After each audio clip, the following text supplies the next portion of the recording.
Hi everyone, welcome to the channel Advice to Think Twice. This is Monica and I'm doing our weekend advice reading. Sorry I wasn't able to do this yesterday. Yesterday was... I have no words. I have no words. I have no words. I cannot explain. It was difficult. It was frustrating. I was catching up on things after my days off. There was loads to do. The software that I have to use wasn't working properly, just because. I mean, it wouldn't let me type in a box that I was supposed to type in and stuff like that. And it wouldn't save things. It would randomly not save things. So it wasn't always just randomly not save things. I can't tell you. And so I had to do everything the long way around. And like I said, it was a lot to do. And then literally at 4 o'clock, my computer just shut down and now it won't come back on. And I smelled burnt. So that was my Friday. That was my Friday. I felt like I was thinking, should I cry or punch something? That was my day. So I was not in the right frame of mind or in the right energy to sit down and do an energy reading. But here we are, a new day.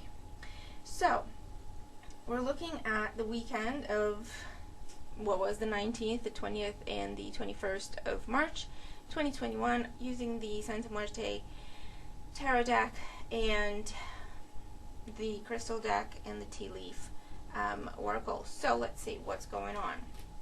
Now, since it's a weekend reading, I thought I'd bring back an oldie but goodie and oldie but goldie and do like 3 tarot cards. I'm just going to flip them all over. Flip them around. Interesting. And of course Charlie's started playing in the background, so if you hear anything, that's just Charlie. What is interesting is that we have the Seven of Swords in the center of our reading. And I've only done one other reading with this deck, a daily, and the Seven of Swords was out. So the Seven of Swords is out again in the center of our reading. Before the Seven of Swords, we have the Hangman. So I feel like it's a continuation of the message, if I'm perfectly honest. Yeah, it definitely is. And then we have the Wheel of Fortune. And I remember last time with the Seven of Swords, we had the Justice card. And the message was, do what you know you need to do, otherwise it'll be done for you, or to you. And you'll just have to deal with the consequences as opposed to calling the shots.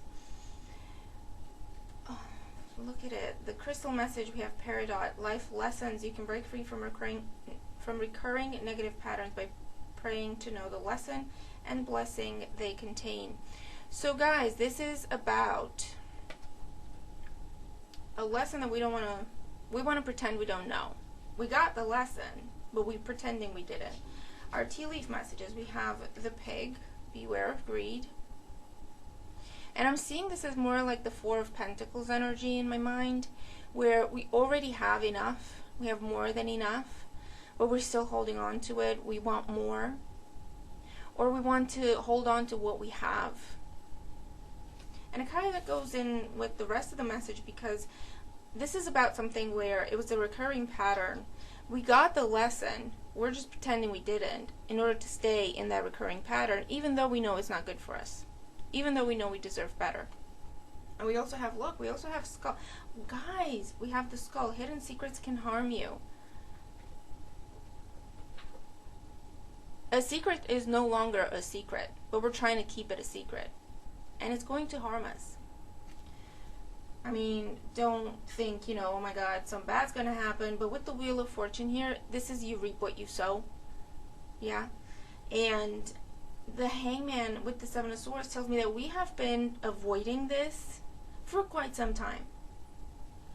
And with the Wheel of Fortune being the last card, it's telling me there's going to be a change. Either during the weekend, right after the weekend, maybe next week for some, because it's energy, right? There is going to be a change. Now, with the Wheel of Fortune, because we don't want to have an input, because we don't want to have an opinion about it, right? Because we're pretending we don't know what's going on. We don't know if the change is going to be good or bad for us, if we will perceive it as good or bad, because change is change. How we perceive it makes it good or bad. And ultimately with the Wheel of Fortune, all change is good because it's what needs to happen. But of course for us it's not always comfortable, and that's when we see something is bad. Especially with these cards, when we're trying to hold on for dear life so that nothing changes. But this is something, guys, where we do this all the time as people. We do this all the time. The coffee's kicking in. I'm getting worked up. But we do this all the time, myself included. People do this all the time. Where we're like, I want this to change. I want this to change. I want this to change. I deserve better. I want this to change. But we put limitations on it. We put limitations on it. It has to be this. We imagine it's going to be, when it changes, it will look like this. It needs to look like this in order for it to change. But we're still trying to control the situation, and it's still going to be the same. And more often than not, we shortchange ourselves. More often than not, what we envision for ourselves is not even a fraction of what we actually could have and what we deserve to have if only we set our sights higher. So that's why, big secret revealed over here. That's why when we're trying to manifest something and we try to control what it looks like, when it comes in, how it comes in, it doesn't happen. Because it's still not in line with our highest good, and it's still not in line with what we're trying to do, which is to manifest a particular change. Does that make sense? I feel like I'm rambling, but I hope it makes sense. This is what that is. In a nutshell, this is what that is. We got the lesson from a pattern. This is something, it was either with the same person, same situation, different people, with work, with money, with family, with the relationship, whatever. And we even sat down at some point and thought, why does this keep happening? As soon as we asked that question and we wanted to know what the lesson was there, it was revealed to us. Maybe not quite, next second, but it was revealed to us. And more often than not, it has something to do with we're holding ourselves back. So it's some form of self-sabotage that comes from some form of lack of confidence, that comes from some form of traumatic event, or being involved in some sort of a toxic environment, or being conditioned to believe certain things, whatever.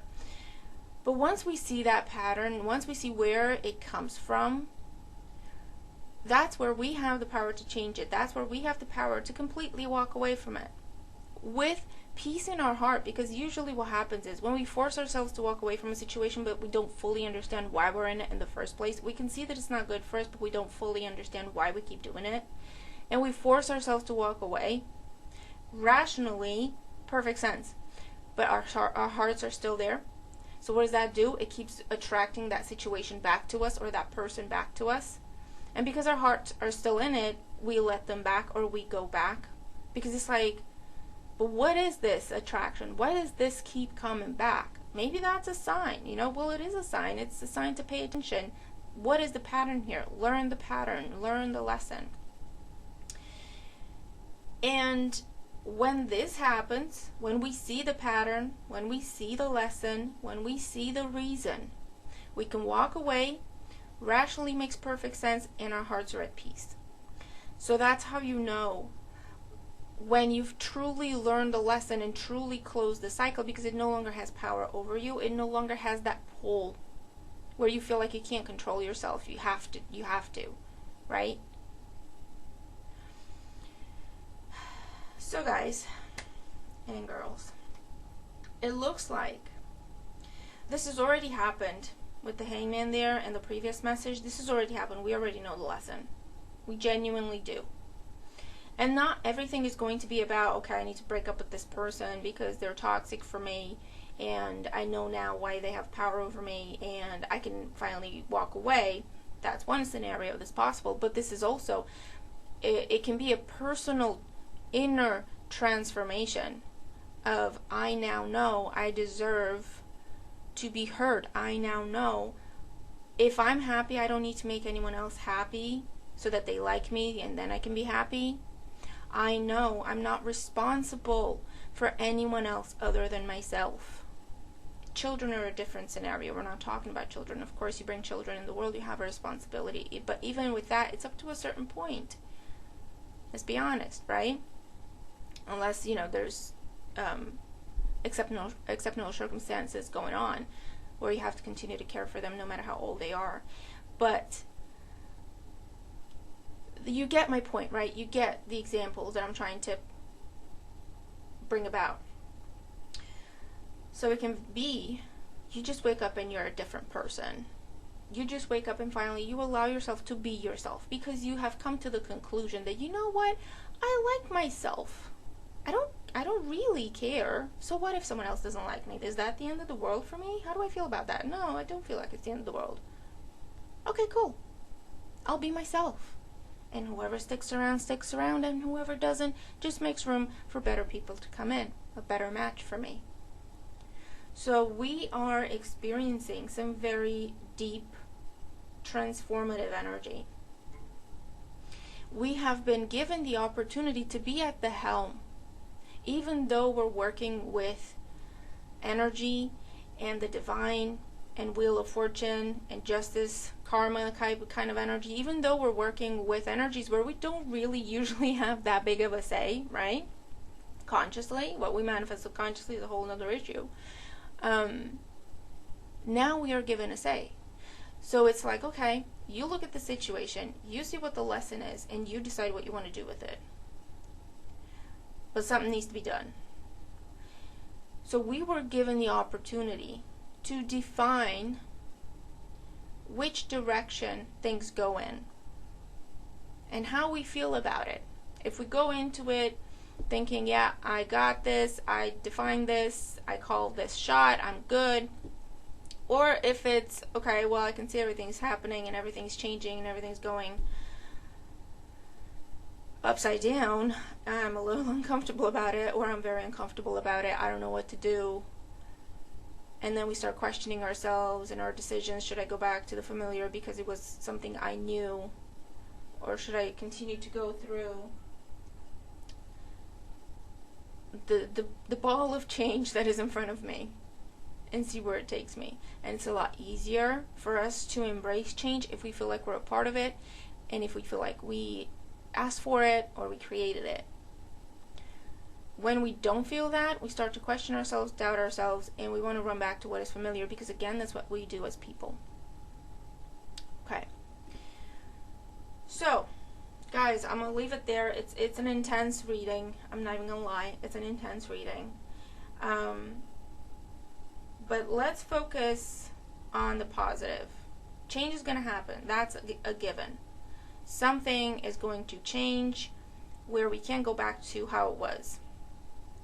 Our decision is around, am I going to jump on the bandwagon and pick up, grab the wheel? Or am I going to be kind of a little bit, dragged along? I'm not quite sure what's going on, but I'm feeling like pulled in a direction, what's going on type energy. Okay? So I'm going to leave it there. I hope it makes sense and I hope that it does help. It's an important time, I want to say that, because we are given the opportunity to define a big change in our lives. So make it what you want it to be and what you know it needs to be and what you know you deserve it to be. Okay? Don't hold yourself back. No more self-sabotage. Just think of it as, you know what have I got to lose? Worst thing, this doesn't change and I go through it again. But what have I got to gain, potentially? Anything. So what does that look like, right? Okay, I'll leave it there. Have a great weekend, you guys, and I'll see you very, very soon in, I'm going to try to do a couple of videos, at least this weekend. Okay, so I'll see you soon. Bye for now.